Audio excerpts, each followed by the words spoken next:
President Donald Trump shakes hands with Russian President Vladimir Putin at the G20 summit. Friday, July 7, 2017, in Hamburg. AP photo. Even Vucci, every time he sees me he says, I didn't do that, and I really believe when he tells me that he means it. On Air Force One on Saturday, President Donald Trump spoke to reporters about his recent meetings with Russian President Vladimir Putin.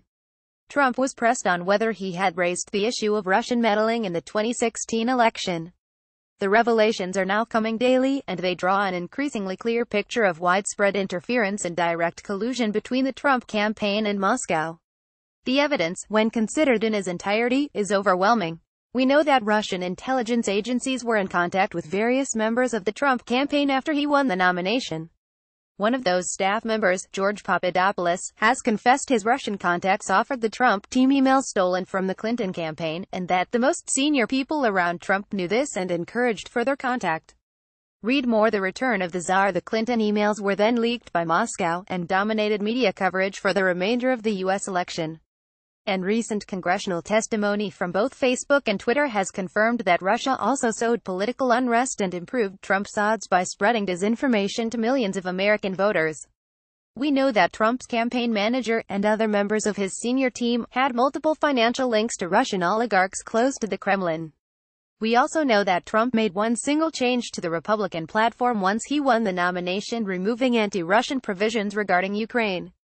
The former National Security Agency director, both the former and current CIA directors, the former and current directors of the FBI, and the Trump-appointed Director of National Intelligence have all publicly confirmed Russia actively undermined the presidential election. Even Russian officials, politicians and news anchors have openly boasted we elected Trump. Watch Collusion vs. Conspiracy. Defining the Russia probe terms. In light of all this evidence, the White House correspondents traveling with the president naturally wanted to know if he raised the issue with Putin during the APEC summit. Trump said he had, and that he believes Putin when he says it is not true. The president even worried out loud that Putin might be insulted by the accusations. The Kremlin, meanwhile, denied the issue was raised at all. At this point, there are three things that all objective observers cannot deny. First, Russia did interfere in the U.S. election. Second, the interference was in support of Trump.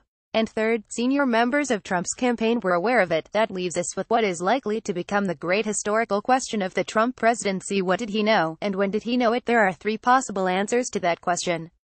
The most implausible is that Trump has been working with the Russians for years and that he is their Manchurian candidate, knowingly doing the Kremlin's bidding. If this were true, it would be the most incredible strategic coup in modern history. But there is absolutely no evidence to support this. And setting aside partisan fever dreams, Trump's mercurial nature and inability to keep a secret or stay on script, even for a few minutes, makes this impossible. Related Russian digital hit list reveals vast hacking operation. A more likely scenario is that the Russians saw an opportunity to support a candidate who might be an ally, trailed their coats in front of the campaign several times and got a bite from Papadopoulos and maybe a couple others. Trump eventually found out, but didn't care, or even welcomed the help. And now he is willing to say or do anything to protect himself and avoid impeachment. The third possibility is that Trump was indeed kept out of the loop and genuinely does not believe the accusations and indictments now being leveled at his team. My money is on this scenario. I think Trump sincerely believes there was no collusion. And in spite of the growing pile of evidence in front of him, he is constitutionally incapable of admitting a foreign power helped win the election, because that conclusion would dramatically diminish the single greatest accomplishment of his life.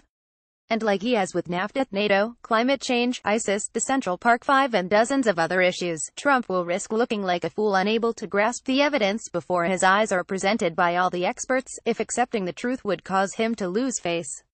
This is still a strategic coup for Moscow. Washington is embroiled in what will be years of partisan chaos. The American people are increasingly disenchanted with democracy. And in the Oval Office there is a man few take seriously at home or abroad. Trump is, in short, Putin's Manchurian idiot. More about Donald Trump.